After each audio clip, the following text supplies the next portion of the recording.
Love you, superstar. Episode 20 viral fever. जब ये viral infection वाली बात कॉलेज अथॉरिटी को पता चली तो सेक्शन सी की एचओडी को ये कहा गया कि आलिया और बाकी इन्फेक्टेड स्टूडेंट्स को पूरी तरह ठीक होने के बाद ही क्लास अटेंड करने की परमिशन दी जाए। इसलिए क्लास के दौरान टीचर ने आलिया को स्पेशल अटेंशन देते हुए कहा, आलिया, तुम्हें इस तरह की इलनेस के साथ क्लास में नहीं आना चाहिए था। इसलिए जब तक तुम पूरी तरह से ठीक नहीं हो जाती, तब तक तुम्हें प्रॉपर रेस्ट लेना होगा। अंडरस्टूड? टीचर के ये कहते ही पूरी क्लास में आलिया का मजाक उड़ने लगा। आलिया तो एक वॉकिंग वायरस बन गई है। एक तरफ पूरी क्लास में मजाक उड़ना और दूसरी तरफ ईशान और रोहित का भी वायरल से इन्फेक्टेड हो जाना, दोनों ही बातों से आलिया बहुत ज्यादा अपसेट हो गई थी। वो पहले से ही बीमार थी और इन सब तानों से उसकी हालत और बिगड़ने लगी थी। आलिया ना तो खुद बीमार पड़ना चाहती थी और ना ही ये चाहती थी कि किसी और को उसकी वजह से प्रॉब्लम हो। पिछले कुछ दिनों से वो एसडीएन ग्रुप के फैन से काफी परेशान हो चुकी थी। उसे अक्सर ये ताने सुनने को मिल रहे थे कि उसकी वजह से उनके फेवरेट स्टार्स को वायरल फीवर हो गया। आलिया अपनी बीमारी की वजह से पहले से ही फिजिकली और मेंटली वीक फील कर रही थी और अब पूरी क्लास का उसे यूं ताने देना और मजाक उड़ाना उसे सीवियर हेडेक दे रहा था। खुद को संभालते हुए उसने अपनी सीट पर बैठे हुए ही पीछे मुड़कर देखा। ईशान और रोहित दोनों ही जुकाम से परेशान थे, लेकिन सिद्धार्थ अब तक बचा हुआ था। उसने एक नजर सिद्धार्थ पर डाली तो उसे महसूस हुआ कि वो खिड़की से बाहर देखता हुआ किसी और ही दुनिया में खोया हुआ था। उसने आज कई दिनों के बाद सिद्धार्थ को इतना गौर से देखा था। उसके जहन में सिद्धार्थ के चेहरे के साथ साथ कुछ दिनों पहले किए हुए सिद्धार्थ की किस भी फिल्म की तरह चलने लगी। आलिया पर एक अजीब सी उदासी छा गई थी। उसने वापस सामने मुड़ते हुए अपना सर खिड़की से टिकाना चाहा, लेकिन कमजोरी की वजह से उसका सिर दीवार के कॉर्नर से जा टकराया। अचानक से धड़ाम की आवाज सुनकर लेक्चर सुन रही पूरी क्लास का ध्यान आलिया की तरफ चला गया और सब एक साथ आलिया की तरफ देखने लगे। टीचर ने आलिया को एडवाइस देते हुए कहा, आलिया, इट्स बेटर कि अब तुम घर चली जाओ। मुझे लगता है तुम्हें प्रॉपर रेस्ट की सख्त जरूरत है, लेकिन तुम्हें अकेले नहीं जाना चाहिए। अच्छा होगा कि तुम अपने घर से किसी को बुला लो जो तुम्हें सेफली घर लेकर जा सके। टीचर ने फीवर से बोझिल उसकी आंखें देखते हुए कहा। आलिया ने पापा को कॉल करने का सोचा। तभी उसे याद आया कि पापा तो किसी काम से दूसरे शहर गए हुए हैं और शाम तक ही लौटेंगे। तबीयत खराब होने की वजह से सुमन आज ऑलरेडी एब्सेंट थी। ले देकर एक रॉकी था जिसके साथ वो घर जाने का सोच सकती थी, लेकिन अगर रॉकी भी क्लास छोड़ देता तो फिर उसके ग्रुप को नोट्स की प्रॉब्लम हो जाती। इसलिए आलिया ने ये तय किया कि वो अकेली ही घर चली जाएगी। क्लास में उसने ऐसा शो किया कि वो अपने घर पर किसी को कॉल कर रही है और बैग उठाए आलिया क्लास से बाहर निकल आई। आलिया के बाहर निकलते ही मैम ने जैसे ही दोबारा क्लास शुरू करने को कहा, सिद्धार्थ ने उठकर कहा, Excuse me, ma'am. May I go out for 5 minutes?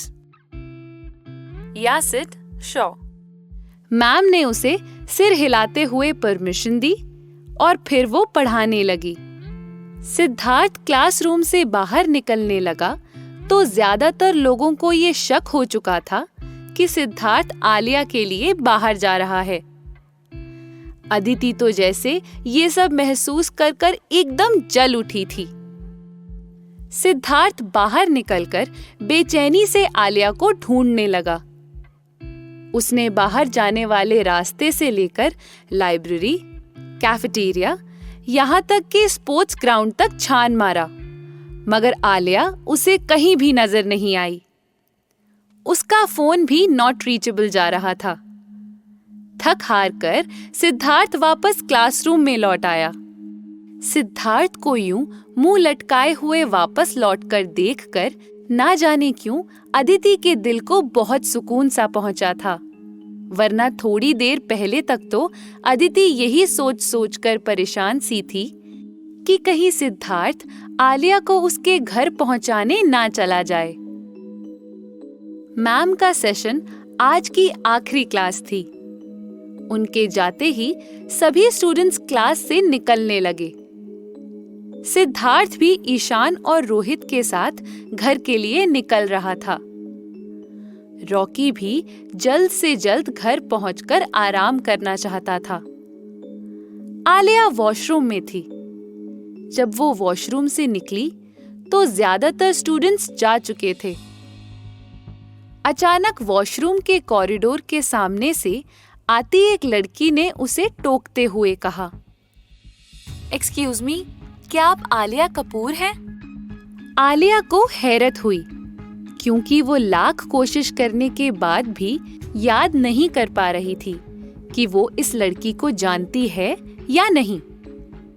और अगर वो इसे नहीं जानती तो उस लड़की ने आलिया का नाम कैसे लिया?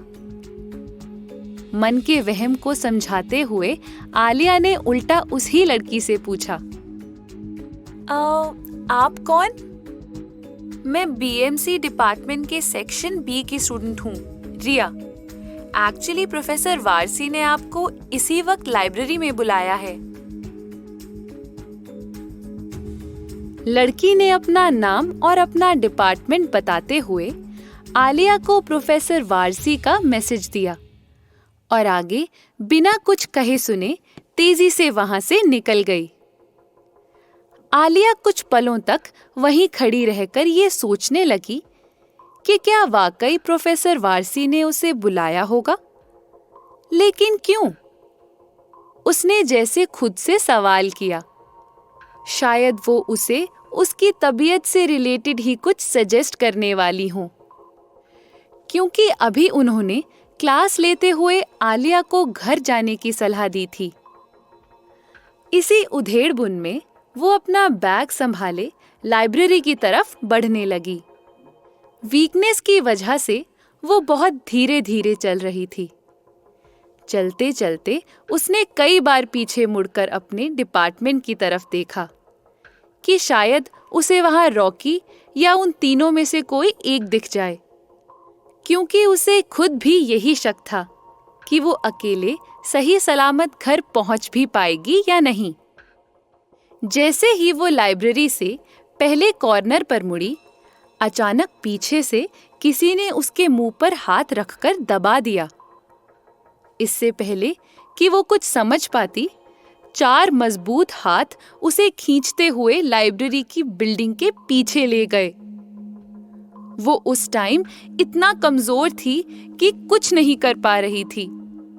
लाइब्रेरी के पीछे पतली सी गली में कोई भी आता जाता नहीं था और कॉलेज टाइम ओवर होने के बाद तो बिल्कुल ही सन्नाटा हो चुका था। गली में ले जाकर उन 4 हाथों ने जब उसे धक्का देते हुए छोड़ा तो वो सीधा जमीन पर जा गिरी। उठने की कोशिश करते हुए जब उसने पीछे पलटकर देखा तो अदिति और उसकी वही दोनों दोस्त जसमीत और नेहा उसके सामने खड़ी शैतानी हंसी हंस रही थी। अदिति ने आगे बढ़कर नीचे पड़ी हुई आलिया के पेट पर जोर से एक किक मारी और बोली, तुम कितनी बेशर्म हो आलिया। उस दिन की झपड़ के बाद भी तुम अपनी हरकतों से बाज नहीं आई। यूं बहाने बहाने से सिद्धार्थ पर डोरे डालने से पहले तुम्हें समझ नहीं आया कि सिद्धार्थ पर सिर्फ मेरा हक है और तुम उसे अपनी कठपुतली बनाना चाहती हो। तुम्हारी हिम्मत कैसे हुई उसे अपने पीछे आने के लिए कहने की? आलिया दर्द की शिद्दत से करहाने लगी थी। अदिति की बातें सुनकर वो चौंक सी गई थी। मैंने कब सिद्धार्थ को अपने पीछे आने को कहा? सोचते हुए वो वहीं जमीन पर पड़े हुए हाथों से अपना पेट थामकर दर्द बर्दाश्त करने की कोशिश करते हुए बोली, अदिति, ये क्या कह रही हो तुम? प्रोफेसर ने मुझसे घर जाने को कहा था। मैं तो क्लासरूम से बाहर निकल आई। भला मैंने कब सिद्धार्थ को अपने पीछे आने के लिए कहा? अच्छा, इसकी मासूमियत तो देखो, जैसे ना तो कुछ जानती हो और ना ही कुछ किया हो। लेकिन आज मैं तुम्हें अच्छी तरह से सबक सिखा के भेजूंगी ताकि आइंदा तुम सिद्धार्थ को अपने पीछे आने के लिए कभी नहीं बोल पाओगी, उसका नाम भी लेना भूल जाओगी। आलिया की आंखों में हल्का सा डर दिखने लगा था। अगर और कोई वक्त होता या वो ठीक होती तो अब तक वो पिछली बार की तरह इस बार भी अदिति को उसके गैंग सहित उल्टा सबक सिखा चुकी होती। मगर आज आलिया उनका मुकाबला करना तो दूर, उठकर अपने पैरों पर खड़े होने के लायक भी नहीं थी। वो अदिति और उसकी दोनों खतरनाक सहेलियों को और खुद को एक अकेली सुनसान गली में देखकर समझ गई थी कि अब आगे क्या होने वाला है। आलिया का दिमाग तेजी से काम करने लग गया था। वो जल्दी से उनसे बच निकलने का रास्ता सोचने लगी थी, क्योंकि उसे अच्छी तरह मालूम था कि अभी इस हालत में वो उन तीनों से मुकाबला करके तो कभी नहीं जीत सकती थी। उसने एक नजर गली के दूसरे सिरे पर डाली कि शायद कोई जाता हुआ दिखे तो वो चिल्लाकर उससे मदद मांग ले। मगर छुट्टी के बाद ज्यादातर स्टूडेंट्स घर जा चुके थे और उसे पता था कि इस वक्त लाइब्रेरी के इस तरफ शायद ही कोई आए। उसने सोचा कि उसे कॉल करके रॉकी को यहाँ बुलाना चाहिए, मगर इस वक्त फोन हाथ में लेने का मतलब था कि शायद उसका फोन भी छीन लिया जाता। और तो और कहीं भागने का भी कोई रास्ता नहीं था। वो गली आगे से बंद थी, इसलिए वो हर तरफ से घिर चुकी थी। जसमीत ने आगे बढ़कर उसके हाथ और नेहा ने उसके बाल पकड़ लिए थे और उसे खींचते हुए और अंदर की तरफ ले गई, ताकि इस बार उसके बचकर निकलने का कोई चांस न रहे। किस्मत हर बार तुम्हारा साथ नहीं देगी। इस बार तुम्हारी कहानी यहीं खत्म कर देंगे हम। अदिति ने उसकी बेबसी पर हंसते हुए कहा। आलिया के अंदर इतनी हिम्मत नहीं बची थी कि उनसे भिड़ सके।